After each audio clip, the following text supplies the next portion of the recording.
Chapter 9. The Night the Everlight Shone. Once a year, something magical happened in the town surrounding Fennel Whistlewood's cottage. Something so wonderful that even the stars seemed to lean down from the sky to watch. It was the Night of Everlight, the one night when magic didn't hide in shadows or whisper in secret. Tonight, magic danced. Floating lanterns drifted through the air like sleepy fireflies, some shaped like glowing stars, others like tiny acorns with golden caps, and a few like miniature dragons that wiggled their tails as they flew. The lanterns glowed in soft shades of amber gold and ocean blue, painting the cobblestone streets below in puddles of shimmering color. It looked as if someone had spilled a jar of liquid starlight all over the town. Elena stopped walking and tilted her head back, her eyes wide as two full moons. It feels like the whole town is glowing from the inside. Ivan grinned so wide his cheeks hurt. "Come on," he said, already tugging her sleeve. Look, Everfizz! Wow, where? A cheerful vendor with a curly mustache handed Ivan a cup filled with something that bubbled and popped like fireworks. Tiny golden sparks danced on the surface. When Ivan took a sip, the fizz crackled gently on his tongue, like pop rocks mixed with magic, and tasted like warm apple cider stirred with cinnamon sticks. Best drink ever! Elena tried one too. The moment she swallowed, she felt a tickle in her nose, and then a tiny puff of harmless, sparkly light escaped with a soft poof. She giggled so hard she nearly dropped her cup. "I just sneezed light." Ivan laughed. "That's the magic in you coming out to play." They wandered past tables draped in cloth that shimmered like dragonfly wings.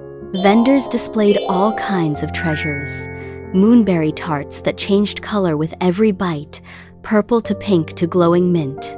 Green, glow thread scarves that warmed your shoulders when you hugged them tight.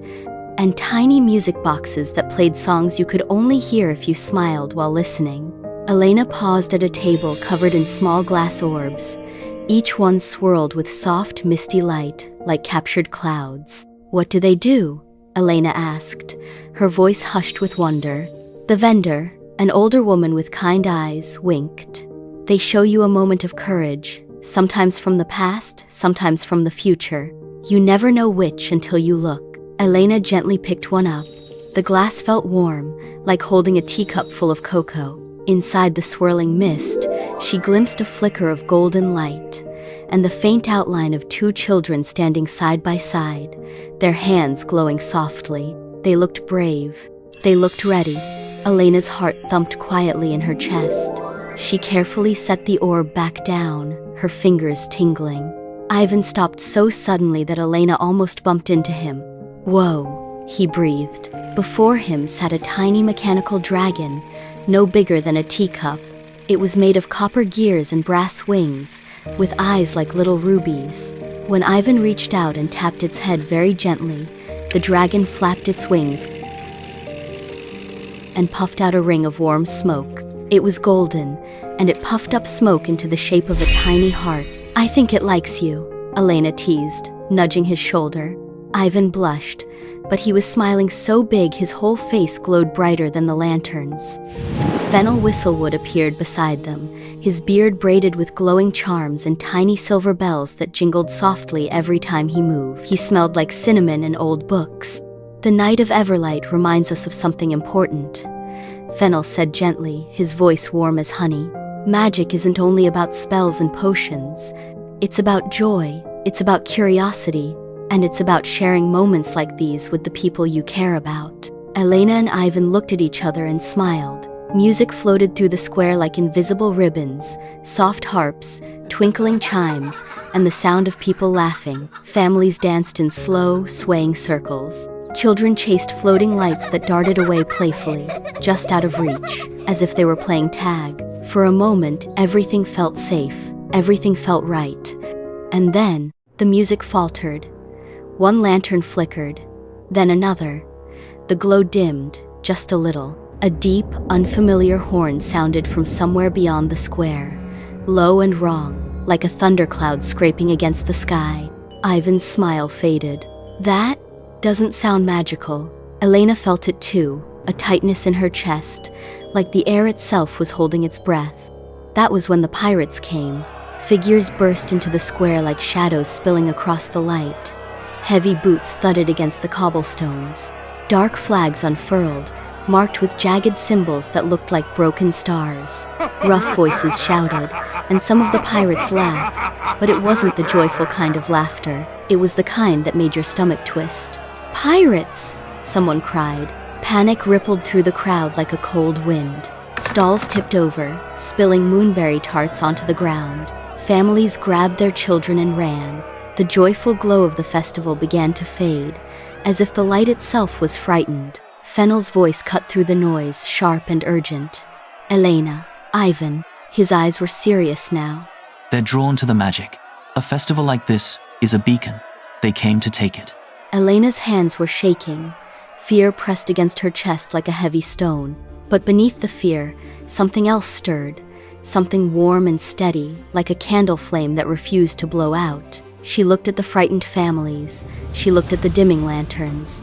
She thought about the little mechanical dragon and the glass orb that had shown her two brave children. "We can't let them ruin this," Elena said quietly. Her voice didn't shake. "People came here to celebrate and feel safe." Ivan nodded, his jaw set. Then we make sure that they are safe. Elena reached out and squeezed Ivan's hand. Just for a second. Just to say, "I'm with you." Ivan squeezed back. "Me too." Fennel raised his gnarled wooden staff high. Glowing green vines burst from the cobblestones with a sound like 1,000 whispers all at once. The vines twisted and curled, forming protective arches over the crowd. Help guide the townsfolk to safety, Fennel said. "I'll hold the square." Elena ran through the chaos, her heart pounding but her mind clear. She lifted her hands, and soft golden lights bloomed along the ground like breadcrumbs made of starlight. They formed glowing paths that curved away from danger, leading toward the quiet side streets. "This way. Follow the light. You're safe, I promise." A mother clutching two small children looked at Elena with wide, grateful eyes. "Thank you," she whispered, and followed the glowing path. Ivan stayed close, his shield shimmering into place whenever danger came near. The shield was translucent and blue, like frozen water, and it hummed when it blocked things, a deep, reassuring sound. When a pirate threw something sharp and dangerous, Ivan's shield flashed brightly, and the object clattered harmlessly to the ground. "Not today," Ivan muttered, standing firm. But even with their magic, the pirates kept coming. "There are too many," Ivan said, breathing hard. Elena closed her eyes. Not in fear, not in panic, in trust. "Friends," she thought, sending the words out like a wish on the wind. "If you can hear us, we need you." The answer came fast. A thunderous roar split the sky. Elena and Ivan looked up just in time to see Zephyra, the great wind dragon, spiraling down from the clouds. Her scales shimmered and her eyes glowed like twin moons. She beat her wings once, just once, and a powerful gust of wind swept through the square. It lifted the pirates right off their feet and sent them tumbling backward like leaves in a storm. But the townsfolk? The wind didn't even ruffle their hair. Leave. Zephyra commanded. This place is protected. Ivan whispered. She came. She actually came. Elena smiled, her eyes shining. She's our friend. Then a streak of golden fire blazed across the sky. Pyra, the magical phoenix, descended in a burst of radiant flame. Her feathers glowed like molten sunlight. Her wings left trails of glittering embers that floated gently to the ground and dissolved into harmless sparkles. She cried out a sound like a bell made of pure light, and rings of warm, glowing fire spread across the square. The flames didn't burn. They didn't hurt. They warmed. The pirates stumbled backward, shielding their eyes from the brightness. "You think you can steal magic?" Pyra said, her voice fierce and proud. "Magic protects those who cherish it, not those who take it." The magic moved in harmony now like a dance. Zephyra's winds swept weapons away. Pyra's fire illuminated every shadow, leaving no place to hide. Elena guided the frightened with glowing paths of light. Ivan shielded the vulnerable with his calm, steady magic. And Fennel anchored everything with his ancient power, holding the square together like the roots of a mighty tree. The pirates, outmatched and shaken, turned and fled, vanishing into the darkness beyond the lantern light. Slowly, the square grew quiet. The floating lanterns steadied. Their glow brightened again, warmer and stronger than before. The music returned, soft at first, like someone testing the first notes of a song. Then it grew louder, more confident, more joyful. People emerged from hiding, hugging one another. Children laughed again. Relief spilled into smiles and tears and laughter all mixed together. The Night of Everlight held. Because you did.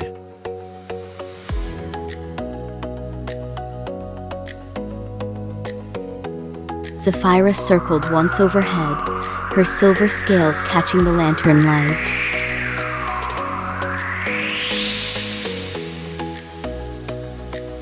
Pyra dissolved into drifting embers that floated like fireflies before fading into the night.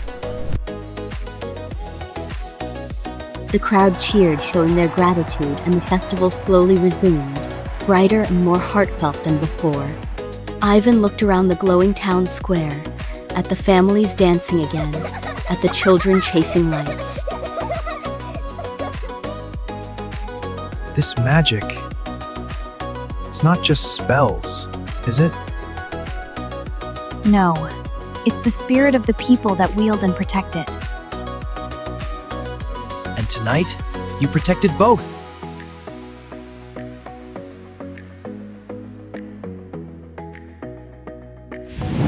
Above them, the lanterns shimmered brighter than ever, thousands of tiny lights celebrating together, each one a wish, a hope, a moment of joy. The Night of Everlight had become something even more special, a reminder that courage, compassion, and community were the strongest magic of all. And somewhere beyond the glow of the festival, hidden in the quiet folds of the night, the cards shuffled themselves with a gentle whisper. One card turning to reveal a new picture, a ship on stormy seas and a mountain wreathed in clouds. Fennel smiled knowingly, stroking his chin. Not tonight, old friends. Let them breathe, let them rest. Tomorrow's adventures can wait. The cards settled with what sounded almost like a contented sigh. And somewhere in the distance, carried on the gentlest breeze, came the sound of a dragon's wings and a phoenix's song.